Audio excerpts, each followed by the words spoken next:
There's James's jambalaya and boursin on cucumbers, grapes for dessert, dandelion detox, Mission Hiroshima, and as you can see behind James, there's I have a lot of open space there for plants to get piled back in.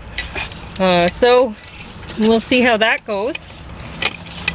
And I guess you can just start talking, James. I don't know how the deck dinner will go because I have to have the dogs out because I'm packing plants out. So good luck with that.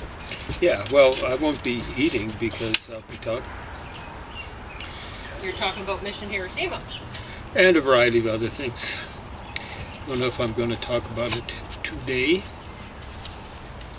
because I have some history of a Kempe Tai, Japanese Secret Service. I think, oddly enough, it still exists under the same name, which is not kosher. Because it was the Secret Service up to and through World War II, and they were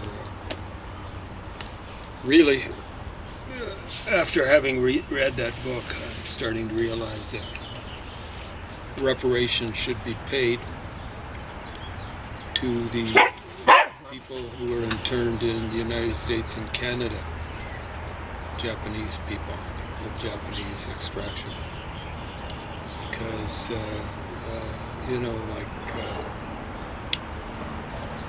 that book talks quite innocently about how the Japanese Secret Service was like none other in the world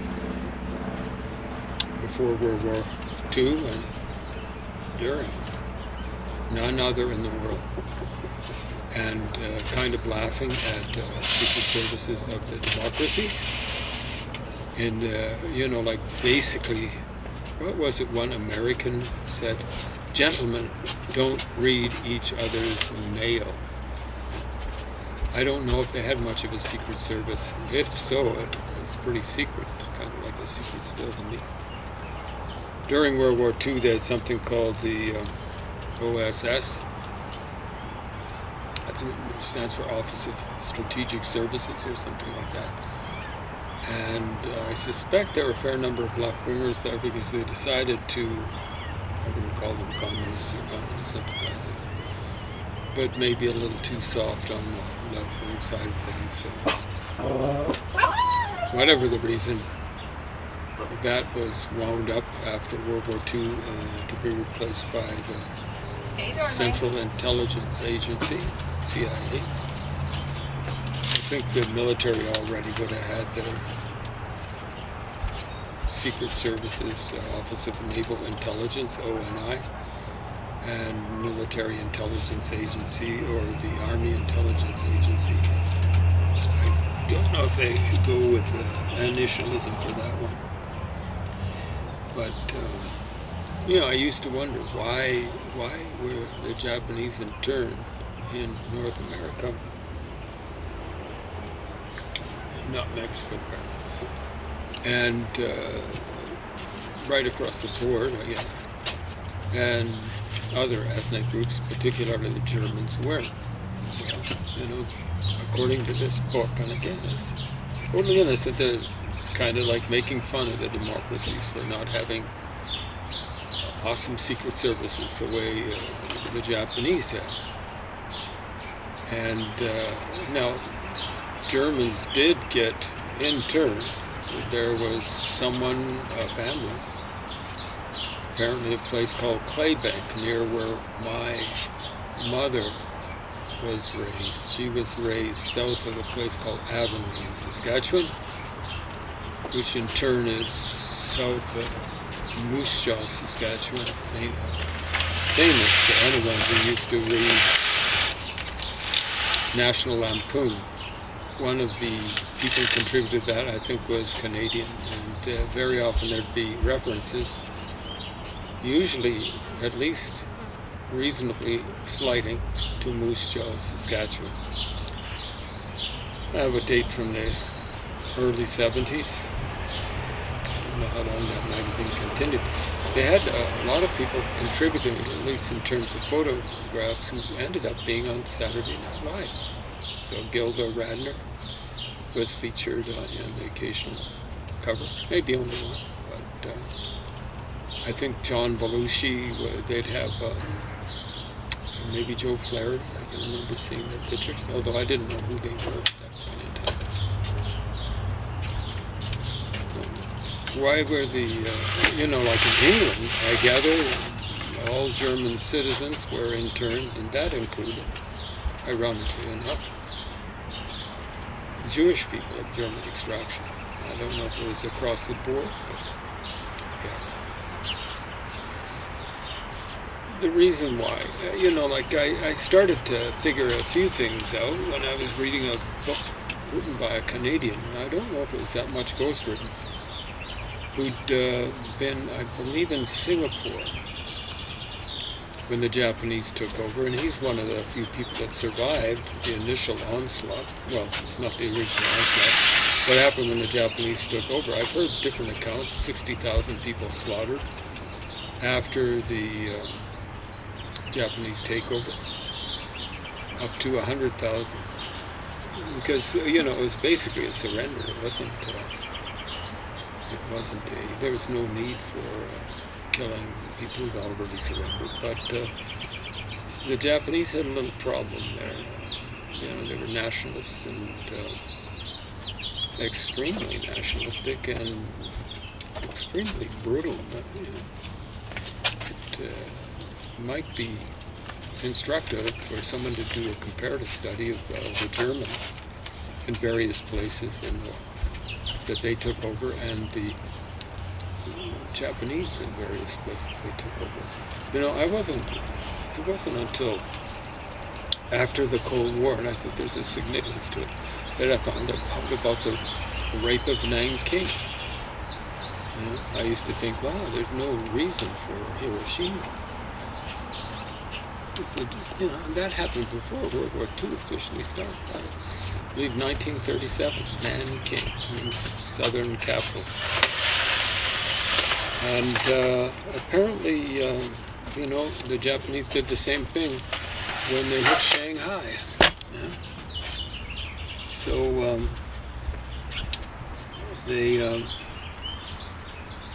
there's one story, and it might well be true, of a couple of Japanese soldiers, presumed officers.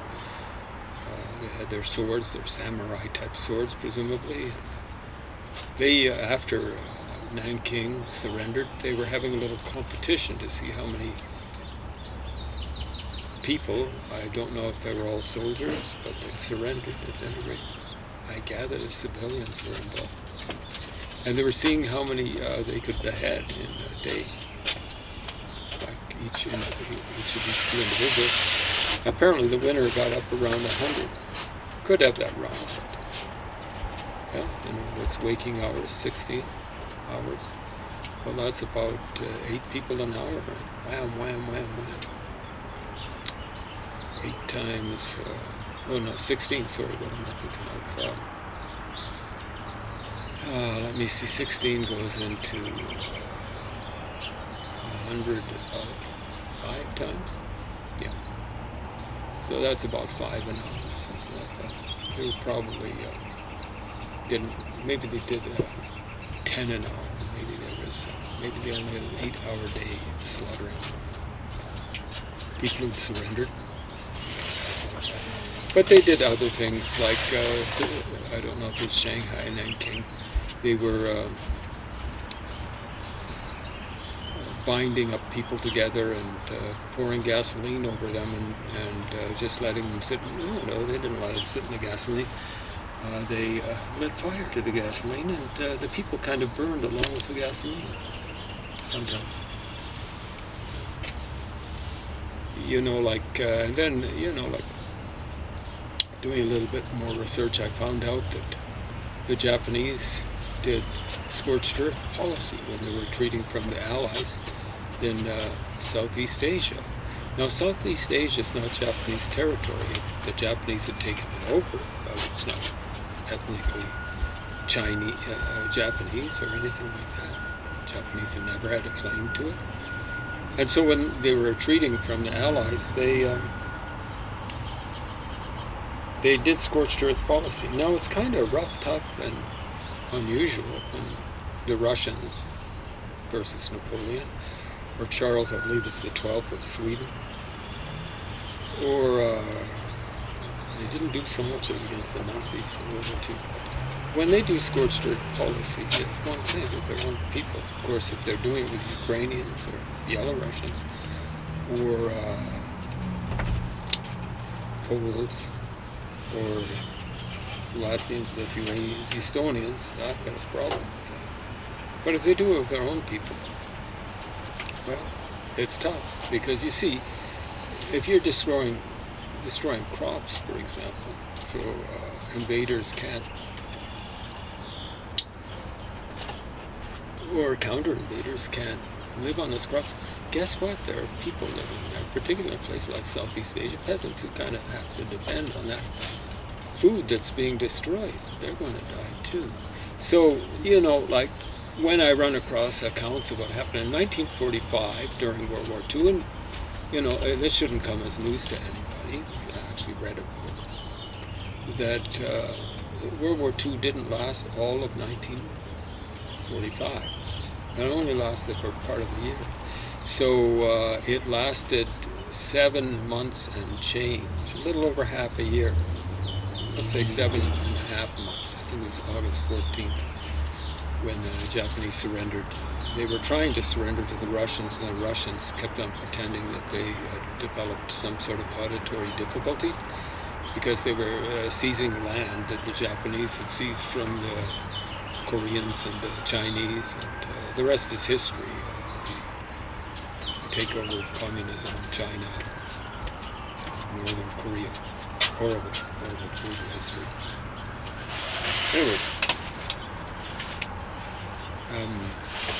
while the Japanese were doing scorched earth policy for 7.5 months in Vietnam, no, I think it's just Vietnam, not Indochina, strictly speaking. But we'll say Indochina. 1 million of the natives there died. 7.5 months. How many people are we told died? Now, of course, there are all sorts of exaggerated figures coming from phony loved ones. People that were called useful idiots by Lenin. Sometimes when the Russians were being a little more complimentary, they'd call them Sputniks, fellow travelers. So that's what Sputnik means, actually, fellow travelers. And they were going around saying,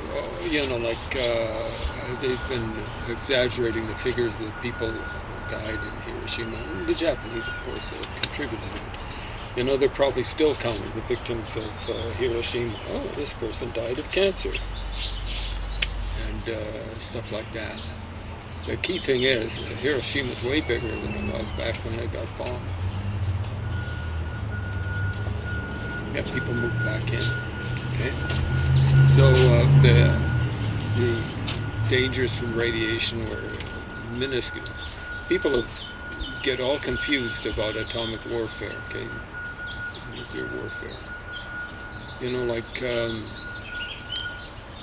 Just a plain atomic bomb is not the same as a hydrogen bomb. It's basically the same order of magnitude, from what I can tell, as, for example, the Halifax explosion. Maybe 10 times bigger. The Halifax explosion occurred in World War I. Yeah? The ship was carrying a lot of armaments, TNT or something like that, going from into Halifax Harbor or coming out of it, scraped up against another one. It's the passage, I think, between the Bedford Basin, is that what it's called? Atlantic Ocean. The ship blew up and took a lot of the city with it, Halifax. I don't think it was much less than 1/10 of what happened in Hiroshima. And Nagasaki wasn't as big bang for the buck as Hiroshima. Difference, a different kind of bomb, plutonium bomb. The other was a uranium bomb. Are you okay? Yeah. The dog's fine. okay? I'm using recycled wood from the garbage. And something broke? Yeah. Oh, that's But okay. that's okay. I should be using the lighter watering can anyway. Okay. And I shouldn't be jumping up on the table. 'Cause the Oh, plants- you were up there. Okay. Yeah, that's enough for the plants. So there's something under here, so it's okay. It's not that's going to good. go far. It's on a table. Well, I was worried about you and the dogs. So long It's as not going to get them either, because there's That's a good. table underneath. It's just Yeah, the top. they cleared out of there, though. Well, They that's know. good. Yeah, that's a bit of self-preservation. Anyway, a lot of phony left-wingers have been doing, and even after the fall of the Soviet Union, I was reading in a history book. I don't know what press it was put out by. I think it was a prestigious one. I'm not going to mention the press. I think it is, because I don't want to get sued by some rich outfit. But the one press I'm thinking of has had all sorts of mistakes. But this was in a textbook, so it would be taught at universities.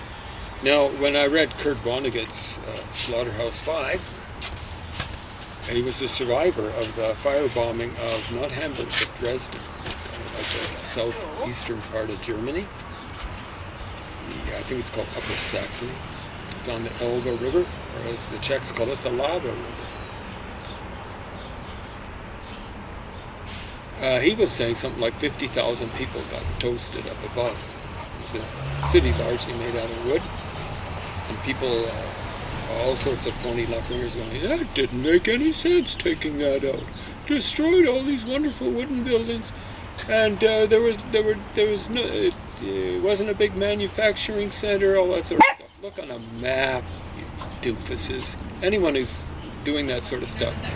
The Allies were trying to encourage the Germans or the Russians to actually stop the war by heading to Berlin. Of course, what the Russians had done was taken a lot of their own sweet buttock time and gone down into southeastern Europe. You'll notice the Allies, when they invaded through, Churchill was different. He wanted to make the Mediterranean the center of going after Germany. By indirections, we find directions out, Shakespeare once wrote. And so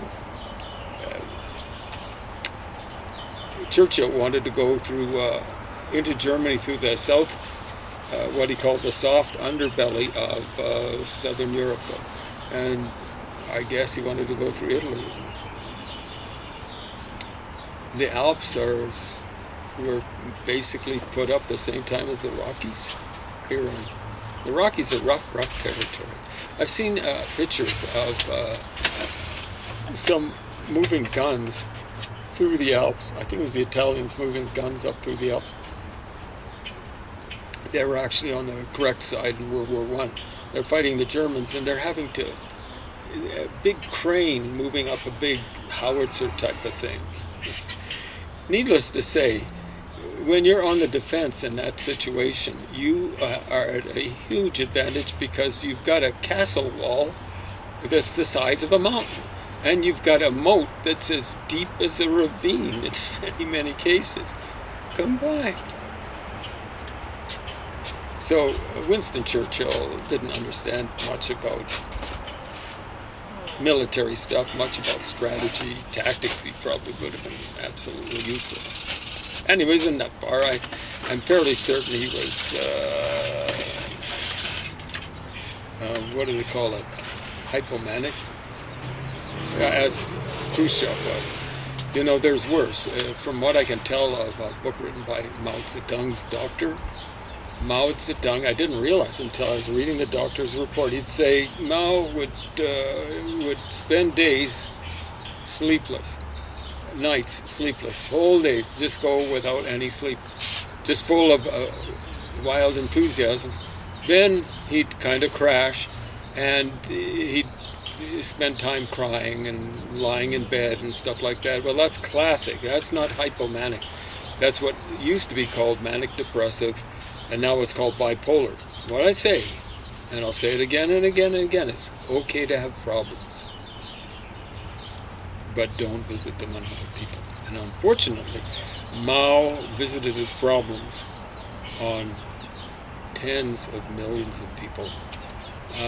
Many killed through terrorist action, many killed through his gross incompetence. And I suppose to the dead it doesn't make much difference whether it's the gross incompetence caused by a famine, caused by Mao Zedong, or various other, get your head down out of it. Sorry about that. Or various other incompetencies, or whatever. Like you are responsible almost as much if you do manslaughter as if you do murder. Okay? So Mao Zedong was one of the greatest murderers in history and one of the greatest manslaughterers in history, or human slaughterers, whatever the politically correct term is.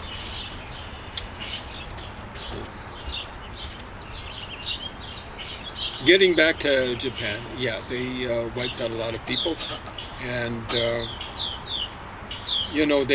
when the surrender happened on August 14, 1945, I believe that's the exact date.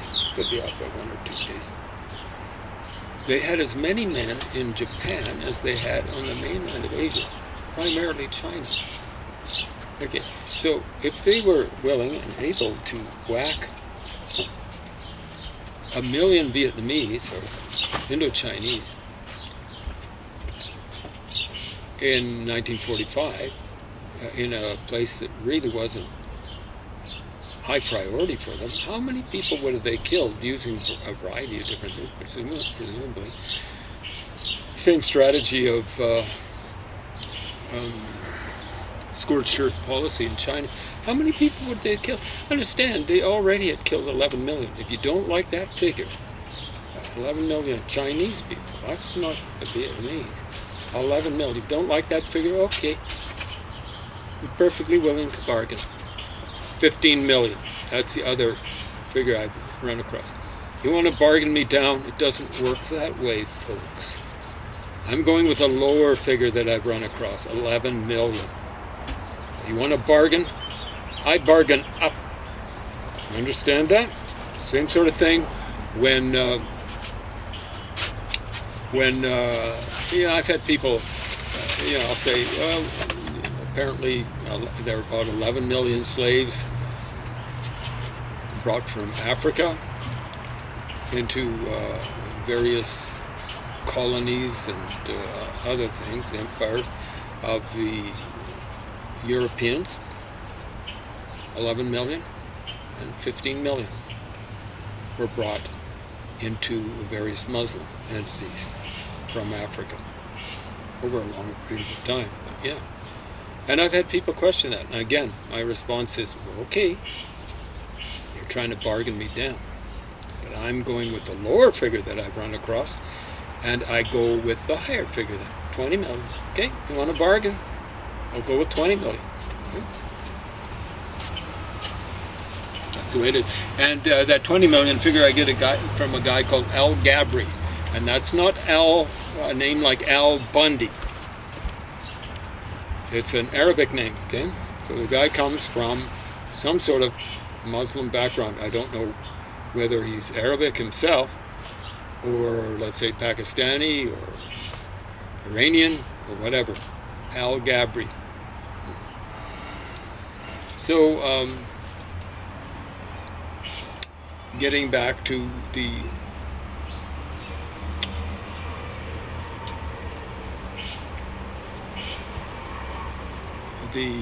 people who were interned, Japanese. There was a problem. The Japanese were very efficient in various. I was mentioning. I was reading a book by a Canadian prisoner of war. He's very lucky. He actually ran into the guys that were featured along with David Bowie in Merry Christmas, Mr. Lawrence. One was called Blood and one was called Slime. One was actually a Korean, kind of like a collaborator, apparently, and the other was very much a Japanese fella. But this Canadian prisoner of war actually survived those stupid, well, I'm not going to use the term that I was going to use, but awful war criminals. Okay, they actually survived it. And what he said in his book was just, this was in this century, this millennium, when I ran across that book. Got it, I think it was given away in one of these free libraries that are around nowadays. And I also want to get it, but it was made fascinating reading, because he was talking about how the Japanese made it down to Singapore so easily. How did the Japanese army do it? Oh, they were on their bikes and all this sort of stuff, and they were used to going through the army. They advanced at night. One of the major things he points out, he doesn't really draw, like, I don't think he mentions internment or anything like that, but he was saying Japanese plantation owners, there were Japanese plantations, like along the Malayan Peninsula. They just kind of collaborated with the Japanese army. Well, the Allies would know about that. You see what I'm saying? People in North America, Americans, Canadians, and the Japanese had a record already by then of using Japanese fishing boats for spying and sabotage and things like that. And where were the Japanese located? In Canada and in the United States. They were located on the west coast. There were lots and lots of Japanese fishing boats and stuff like that. There was a reason why those folks were interned. Now, we could question the not allowing them to go back, but there's no guarantee that what happened at the end of World War II, which was the pacification of the very enlightened, frankly, pacification of Japan and Germany, there's no guarantee that would have stuck.